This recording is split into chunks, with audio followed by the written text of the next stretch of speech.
चारों तरफ सन्नाटा और हैरानी का माहौल छा गया। हर कोई अवाक रह गया कि आखिर अहाना ने इतनी बड़ी बात सबसे छिपाकर क्यों की। असल में अहाना ने पूजा की तैयारी पूरी शान और परंपरा से करने के लिए अपने ही खानदानी कंगन गिरवी रख दिए थे। उसके लिए यह सिर्फ जेवर नहीं थे बल्कि परिवार की इज्जत और अपनी जिम्मेदारी का सवाल था। लेकिन जब यह सच सामने आया तो सबसे पहले दुर्गा देवी का गुस्सा 7वें आसमान पर पहुंच गया। उनकी आंखों में आग और चेहरे पर हैरानी साफ झलक रही थी।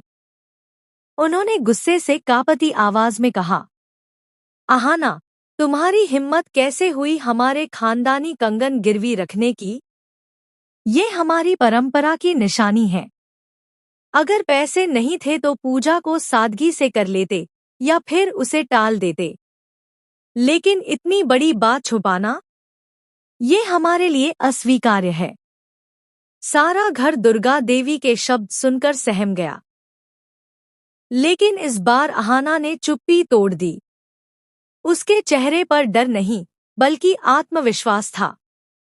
उसने कांपती लेकिन मजबूत आवाज में कहा, मैंने यह सब किसी स्वार्थ के लिए नहीं किया। यह सब सिर्फ अपने फर्ज के लिए था। माँ की इच्छा थी कि पूजा पूरे रीति रिवाज और भव्यता से हो। इतने मेहमान आए और उन्हें लगे कि बड़े घर की परंपरा जिंदा है, इसलिए मैंने यह कदम उठाया। मैं वादा करती हूँ कि अपने कंगन छुड़वाकर पूरे पैसे लौटा दूंगी। अहाना की आंखों में आंसू थे, लेकिन उनमें सच्चाई की चमक भी थी। जब घरवालों ने उसकी मजबूरी और नीयत देखी तो कुछ देर के लिए माहौल शांत हो गया। पर तभी दुर्गा देवी के मन में एक नया सवाल उठ गया, आखिर इतने सारे मेहमान आए कहाँ से? क्योंकि उन्होंने तो इतने न्योते भेजे ही नहीं थे। यहीं से कहानी में आता है सबसे बड़ा ट्विस्ट। अहाना धीरे धीरे सच बताने का साहस जुटाती है और पीसी माँ का सहारा लेकर सबके सामने सच उगल देती है।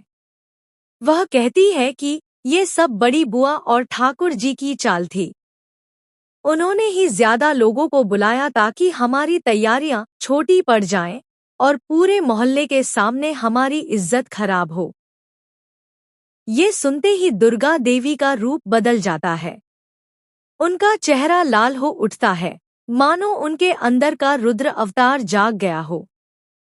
वह गुस्से से अपने बेटों और परिवार को साफ कह देती है कि अब मैं किसी की चाल में नहीं फंसूंगी। अब हर किसी को अपने हक के पैसे चुकाने होंगे। किसी का भी बोझ अब अहाना के सिर पर नहीं डाला जाएगा। इसके बाद वह गिरवी ताई को पैसे देकर अहाना के कंगन छुड़वाती है और उन्हें वापस लाती है। यह देखकर घर के लोग भी हैरान रह जाते हैं कि दुर्गा देवी, जो अभी कुछ समय पहले अहाना पर फट पड़ी थी, अब उसके लिए इतना बड़ा कदम उठा रही हैं। धीरे धीरे उनका गुस्सा नरम पड़ने लगता है, लेकिन उनका दिल अब भी पूरी तरह से शांत नहीं हुआ है। उन्हें यह बात अखर रही है कि अहाना ने उनसे बिना पूछे इतना बड़ा फैसला कैसे ले लिया और पूरे मोहल्ले को घर बुलाकर उन्हें मुश्किल में डाल दिया। फिर भी उनके दिल के किसी कोने में अहाना की सच्चाई और घर को बचाने की उसकी कोशिश ने जगह बना ली है। यह एक ऐसा मोड़ है जहां से रिश्तों की दिशा बदल सकती है। अब सवाल यही है, क्या दुर्गा देवी सचमुच अहाना को पूरी तरह माफ कर पाएंगी, या उनके दिल में अब भी नाराज तार जाग गया हो? वह गुस्से से अपने बेटों और परिवार को साफ कह देती है कि अब मैं किसी की चाल में नहीं फंसूंगी। अब हर किसी को अपने हक के पैसे चुकाने होंगे। किसी का भी बोझ अब अहाना के सिर पर नहीं डाला जाएगा।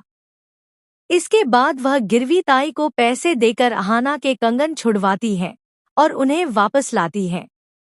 यह देखकर घर के लोग भी हैरान रह जाते हैं कि दुर्गा देवी, जो अभी कुछ समय पहले अहाना पर फट पड़ी थी, अब उसके लिए इतना बड़ा कदम उठा रही हैं।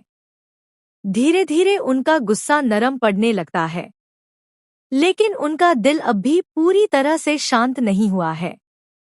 उन्हें यह बात अखर रही है कि अहाना ने उनसे बिना पूछे इतना बड़ा फैसला कैसे ले लिया और पूरे मोहल्ले को घर बुलाकर उन्हें मुश्किल में डाल दिया। फिर भी उनके दिल के किसी कोने में अहाना की सच्चाई